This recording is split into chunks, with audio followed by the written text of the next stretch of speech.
Uncle Scrooge's Holiday.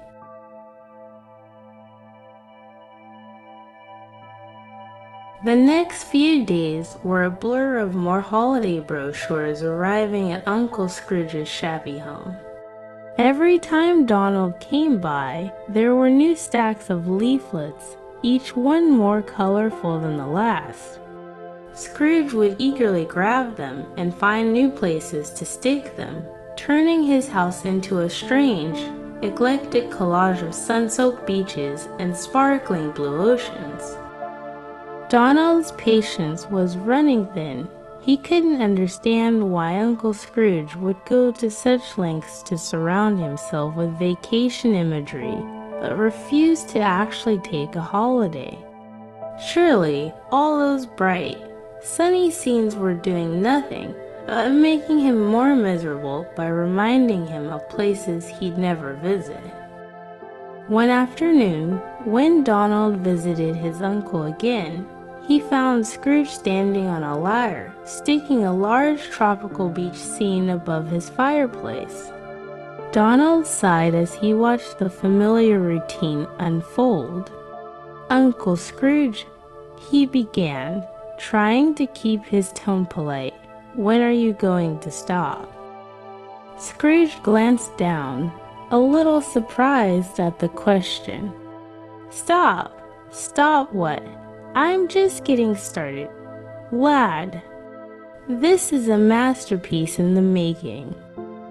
But you covered every inch of your house," Donald pointed out, gesturing at the walls, the ceilings, even the floor where scattered leaflets still lay.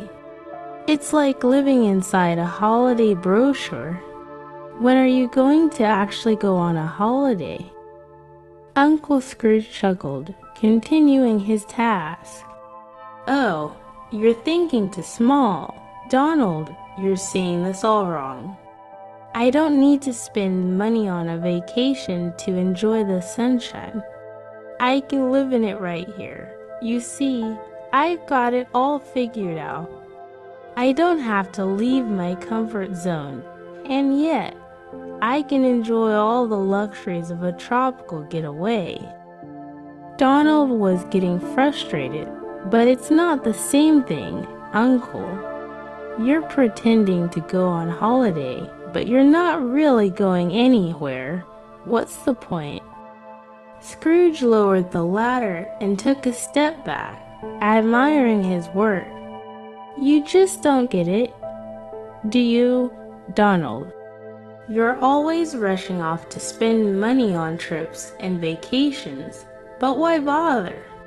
I get to enjoy the view without the cost, the hassle, or the discomfort of travel.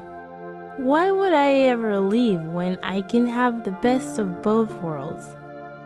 Donald stood there, speechless for a moment. It was clear that Uncle Scrooge had no intention of changing his mind. The walls of the house were now entirely covered in scenes of golden beaches, lush jungles, and bustling seaside towns. It looked like a beach resort had exploded inside the house, and none of it had cost Uncle Scrooge a single penny. But despite his uncle's stubbornness, Donald couldn't help but feel a pang of sympathy. There was something sad about it all. Scrooge was so set on being frugal and controlling that he couldn't see the real value in taking a break, enjoying life, and experiencing the world beyond his money and his vault. "Uncle," Donald said quietly, "don't you ever get tired of this? Don't you ever want to feel the warmth of the sun on your feathers, hear the waves crashing, or taste the salt in the air?" Uncle Scrooge paused for a moment, looking at Donald with a thoughtful expression. "I suppose that does sound nice," he admitted, but then his face hardened again. "But why should I spend money on it when I can create the illusion of it here? Who needs to leave the house when I've got everything I need?" Donald shook his head. I guess it's your choice, Uncle, but remember sometimes the real thing is worth more than a picture on the wall. As he left, he couldn't help but wonder if his uncle would ever truly realize that. The holiday leaflets would stay on the walls, but the sun would never shine on them, the sea would never crash against them, and the sand would never slip between his toes. Days turned into weeks, and Donald's visits continued. Each time he stepped into Scrooge's house, it seemed more and more like a tropical vacation and less like a place anyone could truly live. The air was thick with the faint smell of dust and the faint hum of Scrooge's relentless miserly thinking.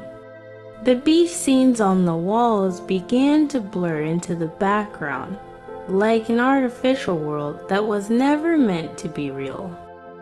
One evening, Donald got a phone call. It was from Scrooge. "Donald, I need your help again," Scrooge said, his voice sounding oddly urgent. "What now, Uncle?" Donald asked, already expecting the worst. "I've got a problem," Scrooge said, hesitating. "I've run out of brochures." Donald blinked in confusion. "Run out of brochures, you mean? All the travel agents are done giving them to you for free." "Exactly," Scrooge grumbled. "Now what am I supposed to do? The whole house is covered, but I need more to finish the backyard. The garden could use some tropical waterfalls, don't you think?" Donald stared at the phone in disbelief.